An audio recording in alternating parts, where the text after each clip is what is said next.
Alright, Halos, welcome back to another patch notes. Not super late on this one this time, but we are like a day or two late. But that's okay. Let's go ahead and jump into it though. Patch 25.10 is here. Season 2 is underway. We've got your bi-weekly dose of patch notes. Brawl, the newest game mode. Kind of like that one map in Smite, if you guys have ever played it.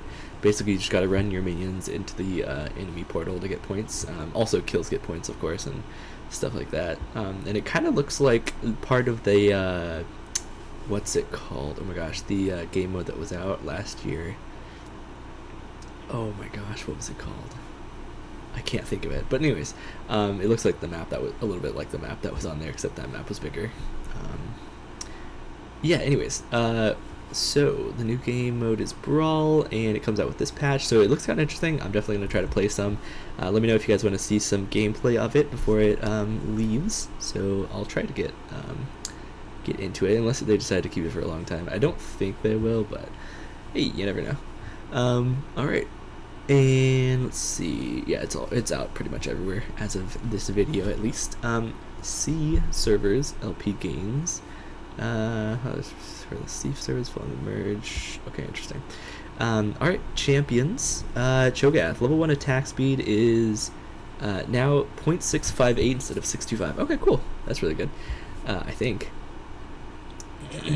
And then Q rupture. Okay, wait, so they're saying he's currently performing too well in mid while needing some help in top lane. That's kind of interesting. I don't quite agree, but he is not bad.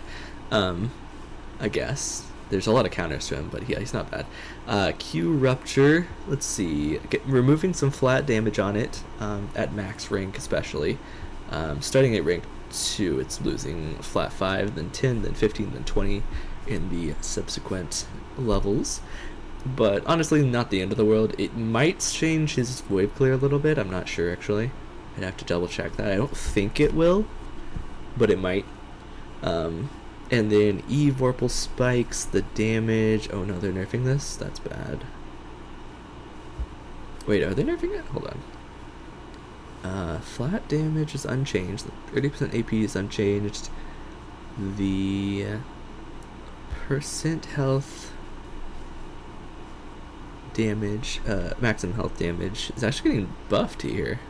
Okay, so actually this is all around better. Other than his Q slightly, but it's mostly just the flat damage. So if you're building AP, it's not a big deal. That's kind of interesting. So I feel like this would actually help mid lane more than it would help top. So that's kind of the opposite of what they're saying here. But okay, yeah, E damage increased, base attack speed slightly increased, and then Q damage is decreased by a little bit, just flat, but nothing super crazy, I don't think. So alright, cool. Actually, I kind of like that. So seems they're like everything's roughly good. We'll see if the Q really hurts so much, but I don't think it will. The only thing I could think of it maybe changing is the wave clear, but we'll see. Alright, Cho'Gath, cool. Kayn is up next. Health growth on the base stats is going to be from 109, now it's 103, so a little bit less health scaling there. Nothing super crazy really, but a little bit of a hit. Lulu armor growth is getting down just a tiny bit. Still, like I said, same thing pretty much, not really much of a hit, but a little bit. So it was 4.9 armor growth, now it's 4.6. And then we've got her ultimate wild growth, her R ability. Cooldown was 190 and 80 based on rank, now it's 120, 100, and 80. So it's up 20 seconds at rank 1 from the previous, up 10 seconds rank 2, and then up nothing at rank 3. So just a little bit of a nerf on the cooldown, but really nothing. I don't think those will really matter much unless you're spamming it on cooldown. We'll see though. Fiddlesticks. What do we got? Q Terrify, Fear Duration. Okay, so his Q's getting changed here a bit. Fear Duration looks like it's getting nerfed actually, which is good. It was way too long, honestly. Anyway, was 1.25 seconds to 2.25 seconds. Now it's 1.2 to 2. Obviously, it scales based on rank, but it's slightly nerfed overall. Not too big, but definitely slightly nerfed. Damage. Let's see. What do we have? Was 5 to 9% of targets with current health, plus 2% per 100 AP. Now it is 4 to 6%, so a pretty heavy nerf, especially later ranks of this ability, to the damage here, and then it's plus 3% per AP of target's current health. So yeah, it's just a big nerf on the damage there, it looks like. The empowered damage though, let's see, what do we have? It's just also getting nerfed, kind of the same thing, but it's up 2% per 100 AP, so down 6% instead of 4%, but it is down from 10 to 18%, now it's 8 to 12%, so yeah, pretty big nerf on the damage of it, but still has that Fury Duration utility, and it scales better off of AP, so yeah, alright. And then what do we have? Sorry. W Bountiful Harvest, damage per second was, let's see, flat is unchanged actually.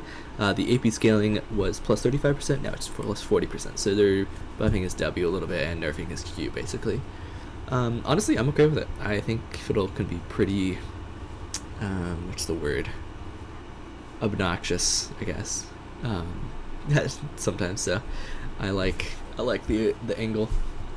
His W does do a pretty crazy amount of damage actually, so maybe that should be nerfed, but they are buffing it, so there you go. At least it's only the AP variant, which you will build AP, but still, at least it takes a little bit longer to get.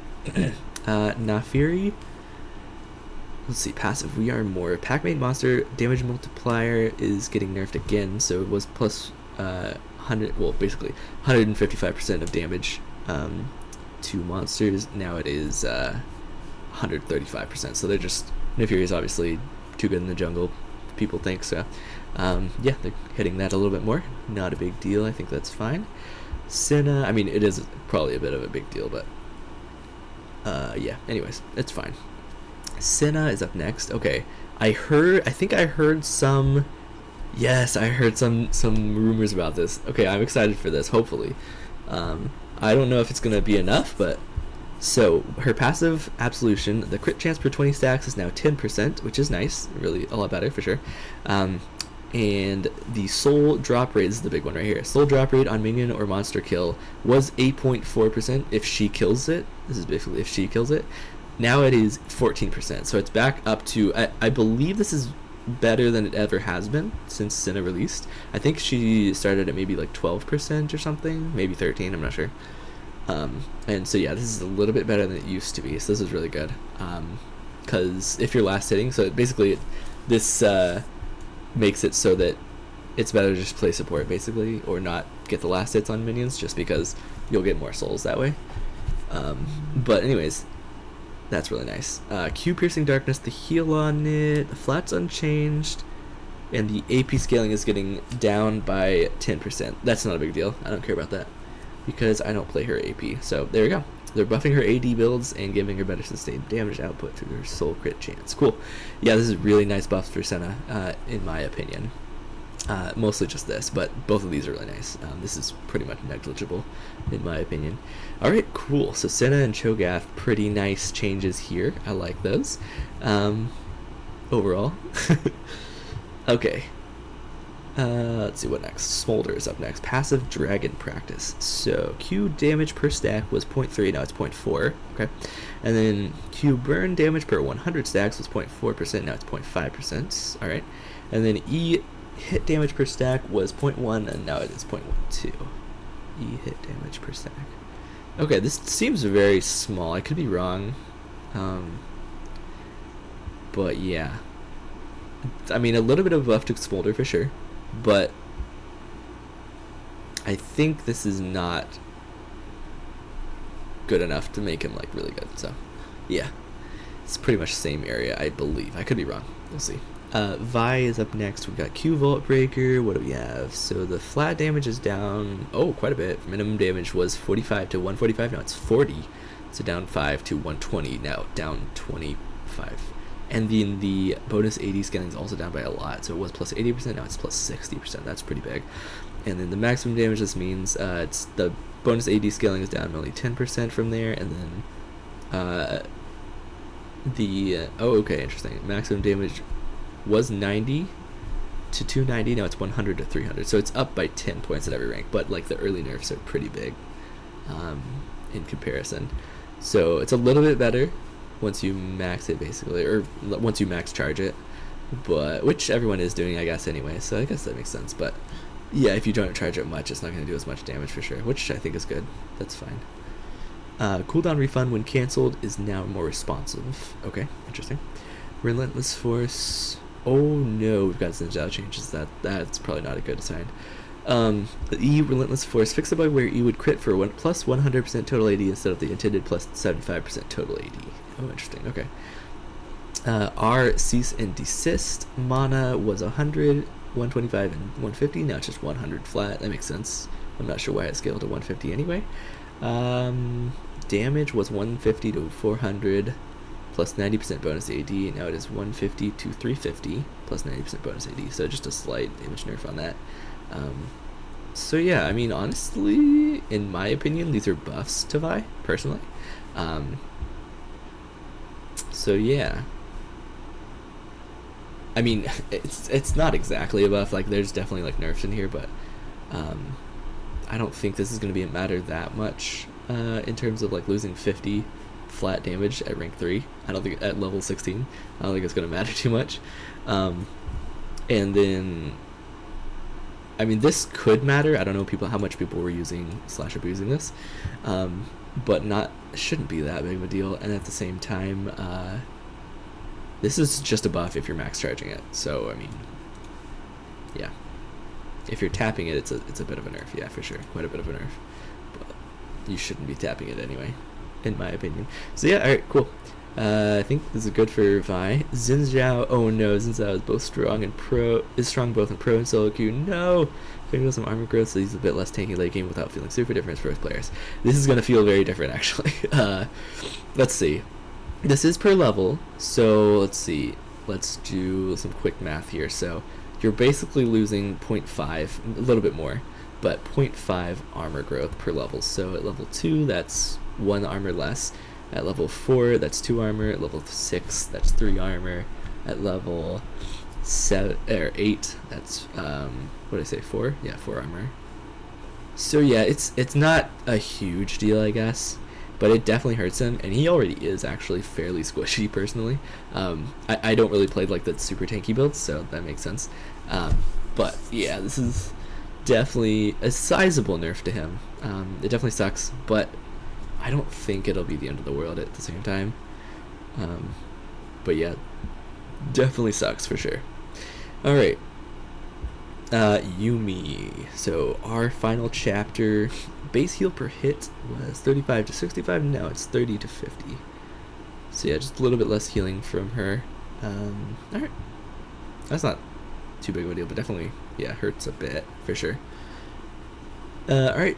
Items. Bloodletter's Curse. Okay, ability power is now 65 from 60, 400 from 350 health.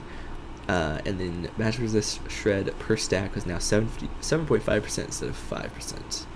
Since the max shred is unchanged though, so I guess it stacks quicker or there's less stacks. I'm not sure. But yeah, interesting. Okay.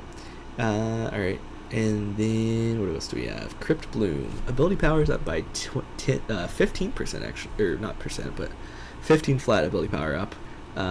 Life from Death heal doesn't scale as well. It still has the flat 100, but it's plus 20% AP instead of 25%. And then recipe's changing a little bit. Seems to be easier now, basically. 2 fiendish codexes instead of 1, and then a total gold cost change. Oh, okay, but it is increasing by 150 gold. I mean, for an extra 15 ability power, I think that's perfectly fine. I think they'll like that. But yeah, it is a little bit, just you have to wait a little bit longer, like 1 more wave-ish, maybe 2, to complete it, basically. But alright, that's not that big of a deal. Pretty nice, actually, I'd say, for Crypt Bloom. Let's see, Hextech Rocket Belts, up 1080 flat, or AP rather. Health is down by 50, ability haste is up by 5. Change the recipe a little bit, adding changing it from Kindle Gem to Fiendish Codex plus Ruby Crystal, okay? And then, so it's an easier path. And then the total gold cost is up by 50, that's not a big deal. Definitely makes the item a bit better. Let's see. Updated cast indicator to more accurately represent bolt angles and ranges. Oh, that's nice. Item may now be manually cast with a click to confirm. Manually click cast. Okay, interesting. Yeah, I mean, it definitely makes Ruckabout better. I still think it's not a good enough item, but I guess situationally, there's definitely some use for it, for sure. Oh, Horizon Focus. Let's see. Oh my goodness. Ability power was 75, now it's 110. Oh, but the Hypershot damage amp is removed. That's crazy, actually, I think. Recipe changed a bit as well. Blasting one instead of amplifying tone, basically. And then gold cost is actually up by 200 still. I'm pretty sure this is the true damage or something, or like the bonus damage if you hit people. Okay, I'm gonna have to look at what this item does now, because I can't remember the exact thing that this did, but obviously, yeah, that seems pretty big. Okay, interesting. Alright, maybe it's worth it. I don't know. I'm not sure. It doesn't seem like it. Seems like a nerf, but we'll see.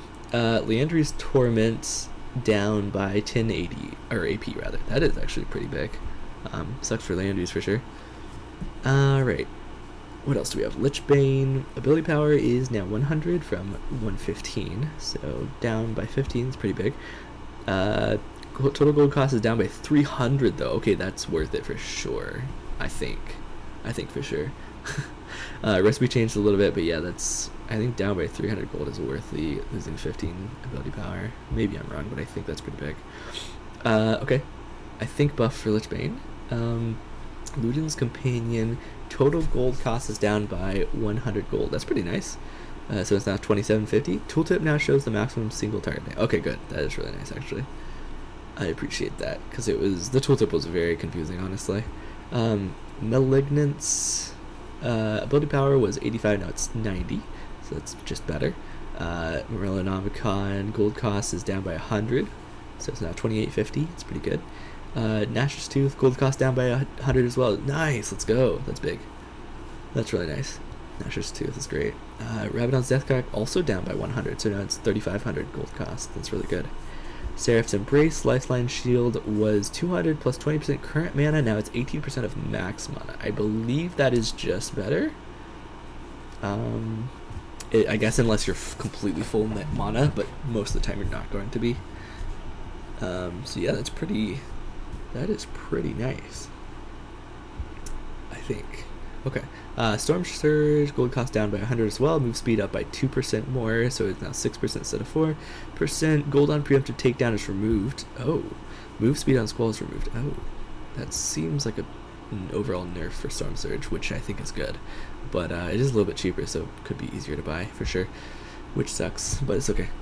Runes. Unsealed Spellbook has been mostly absent from the game for quite some time. The fun part of this rune is getting lots of different summoner spells. We're trying a version where you swap around much more frequently. Okay, base recharge cooldown was 5 minutes, now it's 4 minutes. Okay, that's pretty nice for it.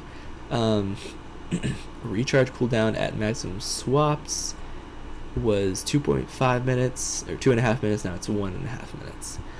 So, okay.